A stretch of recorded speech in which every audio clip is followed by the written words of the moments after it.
Assalamualaikum warahmatullahi wabarakatuh. Nama saya Rima Hedrujeni dengan NIM 21042205. Hari ini saya akan membuat video presentasi sebagai bentuk absensi pada mata kuliah Governance Digital yang diampu oleh Ibu Nora Eka Putri, SIP MSI, pada kode seksi 2023 10420060. Presentasi saya pada pertemuan 3 yang berjudul Prinsip-prinsip dasar dari Digital Government.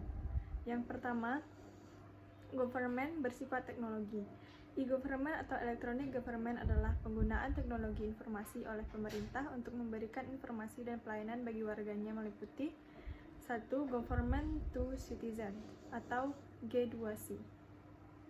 Ialah sebuah tipe dari hubungan pemerintah dengan masyarakat. Hubungan ini bertujuan untuk dapat memperbaiki hubungan interaksi di antara pemerintah dengan masyarakat, serta untuk mempermudah masyarakat di dalam mencari berbagai informasi mengenai pemerintahan. Yang kedua, government to business, ialah sebuah tipe dari hubungan pemerintahan dengan bisnis. Dikarenakan sangatlah dibutuhkan relasi yang sangat baik di antara pemerintah dengan kalangan bisnis, dan tujuannya ialah demi sebuah kemudahan berbisnis masyarakat dari kalangan pebisnis.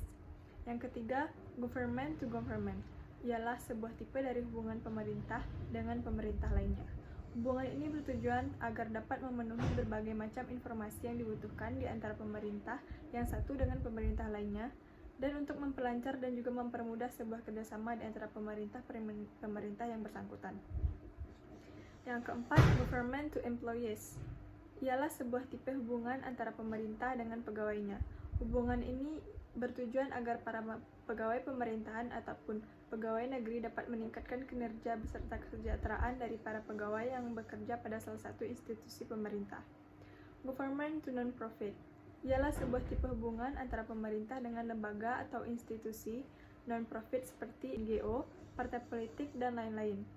Hubungan ini bertujuan agar lembaga atau institusi non-profit dapat dikelola dengan baik, sehingga tujuan lembaga atau institusi dapat terwujud sesuai dengan fungsi dan wewenangnya masing-masing.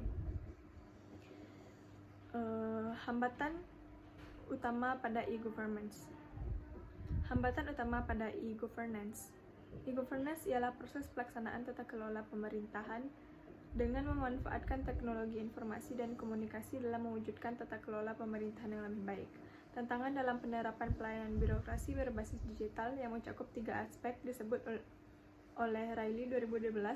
Yang pertama adalah tangible, nyata, intangible, tidak nyata, dan very intangible, sangat tidak nyata. Juga dapat menjadi bagian dari hambatan utama dalam e-governance.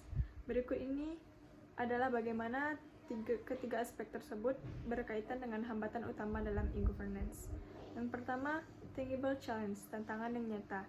Ini termasuk masalah-masalah fisik yang dapat diukur dan terlihat seperti infrastruktur teknologi dan akses internet. Yang kedua, intangible challenge, tantangan yang tidak nyata.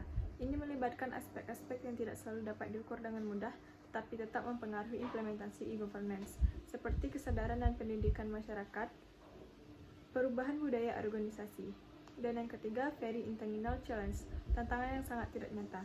Ini adalah hambatan yang sangat abstrak dan berkaitan dengan aspek-aspek psikologis dan sosial, seperti keberanian dan komitmen pejabat pemerintah, membangun knowledge society.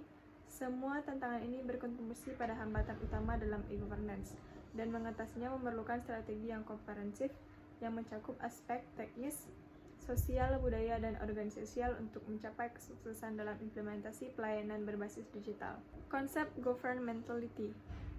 Konsep governmentality adalah suatu kerangka pemikiran yang dikembangkan oleh Michel Foucault, seorang filsuf Prancis terkenal.